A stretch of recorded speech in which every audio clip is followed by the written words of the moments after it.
Hi friends, welcome back to my channel women's health talk. और यहाँ पर हम बात करते हैं वीमेंस के हेल्थ से रिलेटेड टॉपिक्स पर।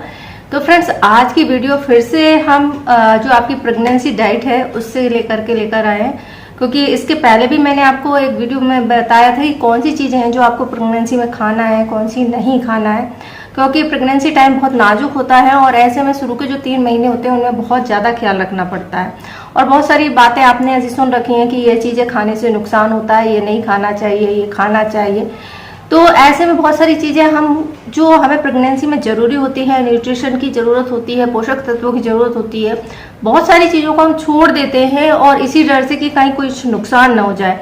तो इसी को लेकर के मैंने प्रीवियस में वीडियो बनाई थी, जिसमें मैंने बताया था कि आपको जैसे कि पपाया है, अनानास है या फिर कटहल है, ऐसी जो चीज़ें होती हैं उनको खाने को अक्सर मना करते हैं। लेकिन ये चीज़ें खानी है और कब खानी है और कितनी मात्रा में खानी है, तो ये सभी चीज़ें जो मैंने प्रीवियस वीडियो में डिस्कस किया था। आज हम पूरे 9 महीने के बारे में बात करेंगे। तो जैसे कि आपको पता ही है कि 9 महीने पूरा साइकिल होता है एक प्रेगनेंसी का, और इसमें 3 ट्राइमेस्टर होते हैं, फर्स्ट, सेकंड और थर्ड। यानी कि 3-3 महीने का आपका टाइम होता है जिसमें कि बेबी की ग्रोथ होती है। और ऐसे में कुछ हार्मोन्स के उतार चढ़ाव होते हैं, कुछ ज़्यादा हमें चीज़ों की जरूरत पड़ती है, पोषक तत्वों की, आयरन की, फॉलिक एसिड की, कैल्शियम की, ताकि आपका बेबी का जो ग्रोथ है वो बहुत अच्छे से हो। तो इसके लिए जरूरी होता है कि हमें सही डाइट के बारे में पता होना चाहिए। तो आज हम इन तीनों ट्राइमेस्टर में आपको कब क्या क्या चीजें लेनी है, क्या नहीं लेनी है, इस पर बात करेंगे। तो चलिए वीडियो शुरू करते हैं और जानते हैं कि आपको जो पूरे 9 महीने हैं उन 9 महीनों में आपको कब कौन सी चीजें लेनी चाहिए और कौन सी नहीं लेनी चाहिए। चलिए वीडियो शुरू करते हैं और जानते हैं कि आपकी पूरी प्रेगनेंसी में आपको क्या क्या लेना है। अगर हम प्रेगनेंसी में बात करें फर्स्ट ट्राइमेस्टर की, तो फर्स्ट ट्राइमेस्टर बहुत इंपॉर्टेंट होता है। और जो मिसकैरेज के केस जो होते हैं वो ये फर्स्ट जो ट्राइमेस्टर होते हैं, यानी शुरुआत के जो 3 महीने होते हैं उनमें ही आते हैं। क्यों? क्योंकि ये एक तो बहुत अर्ली स्टेज होती है और ऐसे में आप बहुत सारी मिस्टेक कर देते हैं जिसकी वजह से आपको एबॉर्शन के चांसेस हो जाते हैं। लेकिन आपको डरने की जरूरत नहीं है, बस थोड़ा सा ध्यान रखने की जरूरत है और थोड़ा केयर करने की। दूसरा कारण होता है कि इस टाइम पर आपको मॉर्निंग सिकनेस होती है। मॉर्निंग सिकनेस यानी कि वोमिटिंग आने की समस्या जो है हो जाती है। आप कुछ खा पी नहीं पाते हैं, आपको पचता नहीं। और इस पर भी मैंने प्रीवियस में वीडियो बनाई थी। एक लिमिट तक आपको वोमिटिंग होती है, सुबह या शाम होती है, मुश्किल से 2-3 बार होती है तो ओके है। अगर आपको लगातार हो रही है, बहुत ज़्यादा हो रही है, आपको पानी भी नहीं पच रहा है, तो फिर वो थोड़ी गंभीर समस्या हो जाती है और ऐसे में आपको ट्रीटमेंट लेने की जरूरत पड़ती है। तो इस पर मैंने प्रीवियस में वीडियो बनाई थी, आपने नहीं देखी है तो आप देख सकते हैं। और इसके लिए क्या कर सकते हैं सारी डिटेल मैंने उस वीडियो में बताई हुई है। तो इसलिए फर्स्ट जो ट्राइमेस्टर होता है बहुत इंपॉर्टेंट होता है, क्योंकि आपकी बॉडी में बहुत ज़्यादा हार्मोन्स के उतार चढ़ाव होते हैं। एस्ट्रोजन, प्रोजेस्टेरोन का लेवल बढ़ जाता है, आपके ब्रेस्ट में टेंडरनेस हो जाती है, आप कंसीव करते हैं तो आपको गैस की, ब्लोटिंग की समस्या हो जाती है। और ऐसे में आपको बहुत ज़्यादा ध्यान देने की जरूरत होती है, क्योंकि आपको उल्टियाँ हो रही हैं, इसलिए आपकी बॉडी को जो पोषण चाहिए वो मिल नहीं पा रहा है। तो ऐसे में जरूरी होता है कि आप या तो मॉर्निंग सिकनेस के लिए जो चीज़ें हैं उनको खाएं ताकि आपको उल्टियाँ कम हो। और इसके लिए पूरी प्रॉपर जो जानकारी है वो आप वीडियो में देख सकते हैं।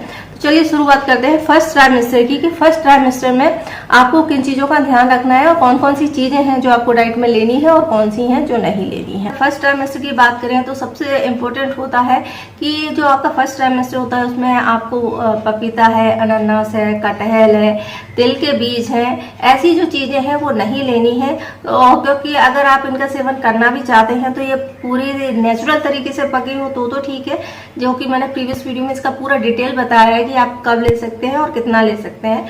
तो ये चीज़ें आपको बिल्कुल भी नहीं लेनी है। दूसरी चीज़ होती है आपको ज़्यादा सफ़र नहीं करना है, ज़्यादा स्ट्रेस नहीं लेना है, क्योंकि इसका सीधा असर आपकी बॉडी पे पड़ता है। तो ऐसे में ज़रूरी होता है कि आप सफ़र ज़्यादा लंबी दूरी का ना करें। इसके अलावा आपको पानी बहुत अच्छे से पीना है, क्योंकि डिहाइड्रेशन की समस्या हो जाती है मॉर्निंग सिकनेस की वजह से। और अगर आपको बार बार उल्टियाँ होती हैं तो भी आपको खाना खाते रहना है, ताकि आपकी बॉडी में किसी तरह की कोई कमजोरी ना हो।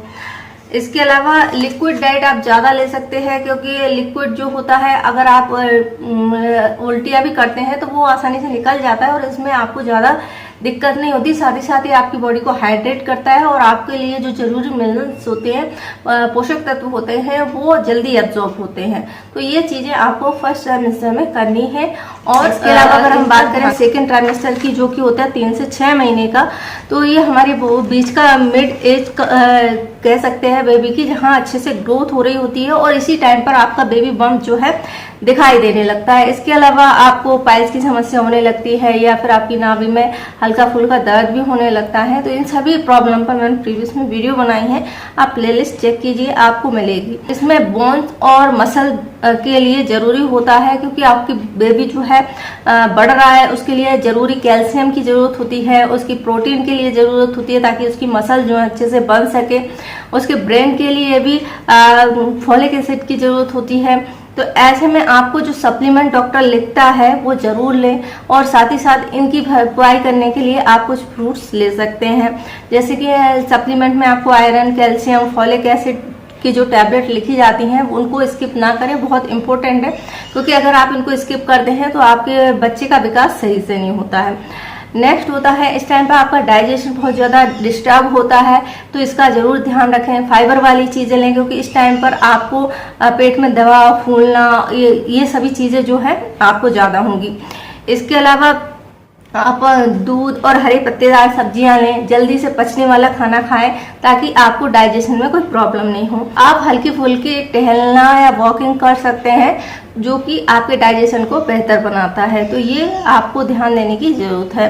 नेक्स्ट होती है, और हाँ इम्पोर्टेंट ये है कि इस टाइम पर आप जो पपीता खा रहे हैं या अनानास खा रहे हैं पूरी तरीके से पका हो और उसमें कहीं भी बिल्कुल भी कच्चा भाग उसका नहीं यूज करना है। इसके अलावा अगर आप अंडा खाना चाहते हैं तो अंडा भी खा सकते हैं, जो कि अच्छी तरह से कुक्ड हो तो ही आप इसका सेवन करें, नहीं तो इसके अलावा बहुत सारे ऑप्शन आपको मिल जाते हैं जिनसे आप इन चीज़ों की भरपाई कर सकते हैं। अब हम बात करते हैं थर्ड ट्राइमेस्टर की, यानी 7वें से 9वें महीने की बात करें तो ये सबसे इम्पोर्टेंट टाइम होता है, क्योंकि इसमें 8 महीने तक आपको बिल्कुल ही सेफ रहना होता है और 8वें महीने के बाद 9वें महीने में आपको डिलीवरी की तैयारी करनी होती है, जिसके कारण से आपको बहुत सारी ऐसी चीज़ें खानी पड़ती हैं जो कि आपके बच्चेदानी का मुंह को आसानी से खोल दे और डिलीवरी जो है नॉर्मल तरीके से हो जाए। इसके अलावा फिजिकली एक्टिव भी आपको ज़्यादा होना पड़ता है ताकि आपकी डिलीवरी जो है अच्छे से हो। तो ये सभी करने के लिए आपको 8वां महीना कंप्लीट होने के बाद आपको ये सभी चीज़ें कर सकते हैं। ऐसे में बहुत सारे सवाल आते हैं, जैसे कि दूध के साथ में घी ले सकते हैं या आप तिल ले सकते हैं क्या। तो ये सभी जो चीज़ें होती हैं जो कि आपकी डिलीवरी को आसान बनाती हैं, वो आप 9वें महीने में ले सकते हैं। तो कैल्शियम और विटामिन ई से भरपूर चीज़ें जरूर लेनी है, और हरी पत्तेदार सब्जियां, संतरा है, चुकंदर है, क्योंकि इस टाइम पे खून की कमी आपको डिलीवरी में हो सकती है, इसलिए अपनी एनीमिया की समस्या अगर आपको है तो जरूरी है कि आप उसकी भरपाई करें। चुकंदर ले सकते हैं, गाजर का जूस ले सकते हैं, सहजने की फली आप खा सकते हैं। तो अगर आपको बीपी की समस्या है या फिर हाई बीपी या लो बीपी होता है तो इसके लिए अगर आप डॉक्टर्स के से संपर्क में रहें और इसकी मेडिसिन जो है प्रॉपर लें। इसके अलावा इस टाइम पे महिलाओं को डायबिटीज और थायराइड की समस्या जो है ज़्यादा देखने को मिलती है। अगर आपको थायराइड पहले से है तो आप इस बात की ध्यान रखें और उसकी जो डोज आपको दी गई है वो पूरा प्रॉपर लेते रहें। और डायबिटीज़ है या आपको हाई बीपी की समस्या है तो इसे एक्लिप्सिया कहते हैं। तो इसके लिए जो प्रेगनेंसी होती है थोड़ी रिस्की हो जाती है और इसके लिए आपको पूरे डॉक्टर की देखरेख करने के साथ में आपका ट्रीटमेंट चलता है। साथ ही मेडिसिन आपको बिल्कुल भी स्किप नहीं करनी। इसके अलावा आप कैल्शियम की अच्छी सोर्स लें, क्योंकि आपको दिन भर में कम से कम 1 लीटर दूध आपको लेना ही है, जो कि आपके लिए जरूरी होगा। क्योंकि इसका एक बहुत बड़ा रीजन होता है कि जब आप बेबी को जन्म देने वाले होते हैं तो आपकी बॉडी में जो भी चीजें होती हैं, चाहे वो हीमोग्लोबिन हो या कैल्शियम हो, प्रोटीन हो, आयरन, जो कुछ भी बेबी को जन्म देने के लिए जरूरी होता है, उसके विकास के लिए जरूरी होता है, वो आपकी बॉडी से खींच लेता है और उसकी पूर्ति आपकी बॉडी से ही की जाती है। इसलिए आपको जरूरी होता है कि आप उसकी सही डाइट और सही मात्रा लें, जो कि आपकी पोस्ट डिलीवरी के बाद भी आपको हेल्प करेगी। इसकी वजह से आपको हैवी ब्लीडिंग, हाई बीपी, लो बीपी, शुगर, डायबिटीज, ये सभी चीज़ें हैं नहीं होंगी और आपकी हेल्थ भी सही रहेगी। तो इसके साथ में बेबी के विकास के लिए भी ये जरूरी होता है, इसलिए अपनी डाइट पर पूरा ध्यान देना जरूरी है। इसके अलावा 50% आपको दाल, चावल और रोटी का खाना जो है लेना है, सलाद लेनी है। तो ये जो चीजें हैं वो आपके थर्ड ट्राइमेस्टर के लिए जरूरी है। अब नॉर्मल डिलीवरी की बात करें तो नॉर्मल डिलीवरी अगर आप चाहते हैं तो फिर आपको जैसे ही आपका 8वां महीना खत्म होता है आपको कीगल एक्सरसाइजेस आपको कर लेनी है, साथ में आप झीने चढ़ना शुरू कर सकते हैं, कुछ पोंछा वगैरह लगा सकते हैं ताकि आपका पेल्विक एरिया की जो मसल्स हैं वो ढीली होंगी। इसके अलावा कुछ खाने में जैसे कि घी है, दूध है या फिर काले तिल जो होते हैं वो ले सकते हैं जो कि आपकी डिलीवरी में हेल्प करते हैं।